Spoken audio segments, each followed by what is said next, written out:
There's a new space ETF on the block, and Cathie Wood is leading it with ARK Invest's new ETF, ARKX. What's going on, guys? Welcome back to Modern Options. Let's go ahead and get right into the video.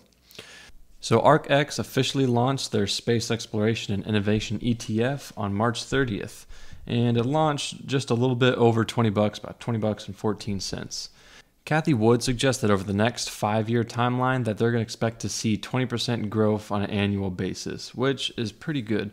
Some people are a little skeptical of this ETF just because the stocks that she picked for this ETF kind of have you scratching your head and you don't know why she picked them. So let's go ahead and look at all the holdings that they have within ARK Invest. You can pause the screen at any time and take a look at them. So the top ticker is Trimble. So Trimble is an industrial technology company that connects the physical and digital world to help solve complex industry challenges. Bunch of fancy buzzwords in there. Let's see.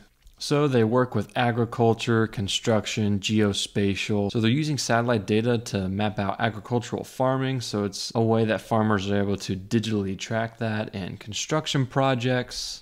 They also have their foot in the door of transportation, providing anything from analytics, commercial maps and routing, and apps that drivers are able to use, and just proper navigation using data from any sort of traffic slowdowns, as well as supply chain visibility and management. So they have their foot in the door of a lot of different industries. That's their number one holding, weighing in at 8.6%. And then you can see ones that we probably expected to be in it. So they have Harris Technologies dealing with radios, and Kratos Defense and Security. They use a lot of satellite data. Iridium, their phones specifically rely on satellites. Lockheed Martin, they do a lot of things for the Department of Defense and the government. They have many contracts there. But then you have ones like John Deere, and why Cathie would pick that to be in this fund.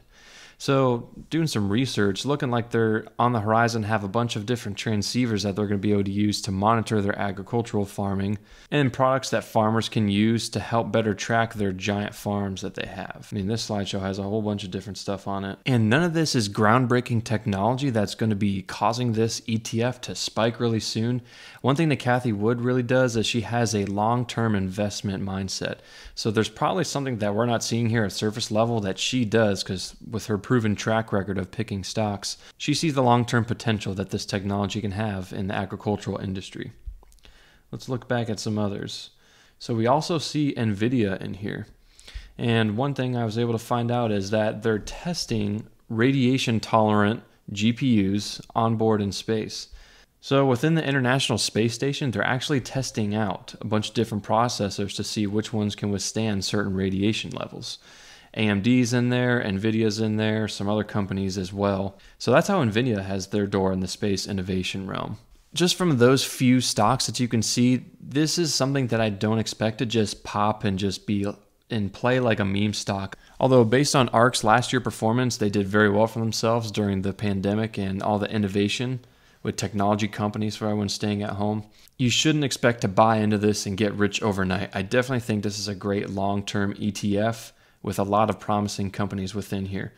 Again, it's probably not stocks that you thought that you would have wanted to be within this space exploration ETF, but I trust Cathie's judgment, and I think that we're going to do pretty good long-term with this stock. So I picked up a few shares myself, don't intend on selling them anytime soon, and I'm going to hold for the long term. I'll be interested to see how options play on these once those come out, but as for now, you can only buy stock and it is not optionable at this time. All right, guys, before you decide if you should invest in this stock or not, please do your own due diligence and research. I'm merely just stating my opinion in this video, and I will be buying into this company with a long-term objective. All right, guys, that concludes the video. If this video helped you out at all, please leave a like, and I'm posting videos every week, so make sure you subscribe so you don't miss out.